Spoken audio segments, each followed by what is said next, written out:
এই বছর সামারে আমরা একদম রেকর্ড সংখ্যক সবজির ভালোবাসা পেয়েছি মানুষের কাছ থেকে। এই কচু শাকগুলা কালকে আমাদের পাশে এক ভাই তাদের ব্যাকয়ার্ডে হয়েছে, এতগুলা কচু শাক দিয়ে গেছে। আমি অলরেডি কতগুলা কেটেও নিয়েছি, এখানে অনেকগুলা কাটা হয়েছে, অনেকগুলা কচু শাক দিয়েছে ওই ভাই আমাদেরকে। আর পাতাগুলোও অনেক বড় বড় আর খুবই ফ্রেশ।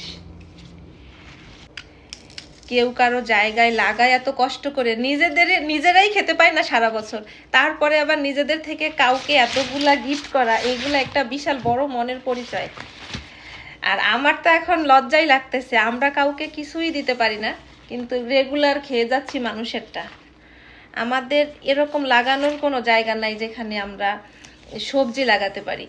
বাসার সামনে অল্প একটু যে জায়গা আছে ওইখানে সাধারণত ওই ফুল গাছ টাছটি লাগাই থাকি আমরা, অন্য কিছু দেওয়ার মতো না। অনেক শাক দিয়েছে ওই ভাই আমাদের, এতগুলা শাক না হলেও হতো, কারণ আমাদের দুইজনের জন্য। বেশিরভাগ বাড়িতেই কচু গাছগুলা লাগানো থাকে টবে, আর যাদের অনেক বেশি জায়গা আছে ব্যাকয়ার্ডে তারা হচ্ছে মাটিতে দেয়। আর তা না হলে অনেকেই আছে 8-10টা টব থাকে বড় বড়, ওই টবের মধ্যে করে কচু গাছের কচুরমুখী যেগুলা টবের ভিতরে কচুরমুখীগুলা দেয়, ওইটা থেকে যখন হয় নিজেরা খাওয়ার পরেও যখন প্রতিবেশীকে এতগুলা করে দেয়, তাহলে বুঝতে হবে যে মানসিকতা কত ভালো সবার, যে একটু কিছু হলে সবার সাথে শেয়ার করে খাবে। এই পাতাটা বেশ বড়, আমার তো অনেক ভালো লাগতেছে। একদম মনে হচ্ছে বাংলাদেশে আগে আমাদের বাড়িতে পুকুর পাড়ে রাস্তার পাশে এই গাছগুলা হয়ে থাকতো।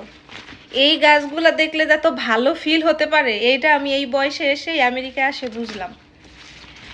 যে কচু গাছ দেখলেও শান্তি কচু গাছ দেখলেও যে শান্তি লাগে, এটা আমি আমেরিকায় আসার পরে এই বয়সে এসে বুঝছি।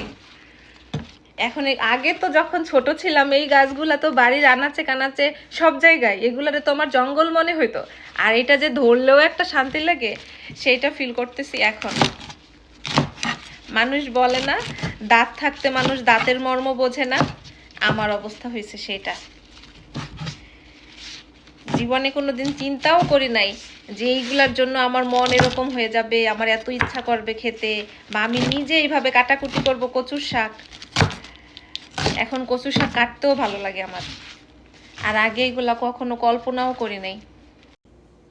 আমার সব শাক কাটা শেষ, অনেক শাক হয়েছে, বড় একটা ডালা, এই ডালাটা কিন্তু অনেক বড়, এটা প্রায় একদম ভরে গেছে শাকে। আমি তো এখন কনফিউজ হয়ে গেছি যে আমাদের 1-2 জন মানুষের জন্য এতগুলো শাক একসাথে রান্না করব কি করব না।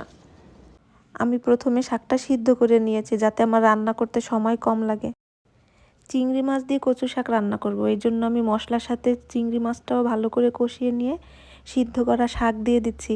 প্রথমে তো আমি শাক দেখে ভাবছিলাম যে কতগুলা শাক হয়ে গেছে, পরে দেখলাম সিদ্ধ করার পরে একদম শাক যা নিয়েছিলাম তার 3 ভাগের 1 ভাগ হয়ে গেছে সিদ্ধ করার পরে।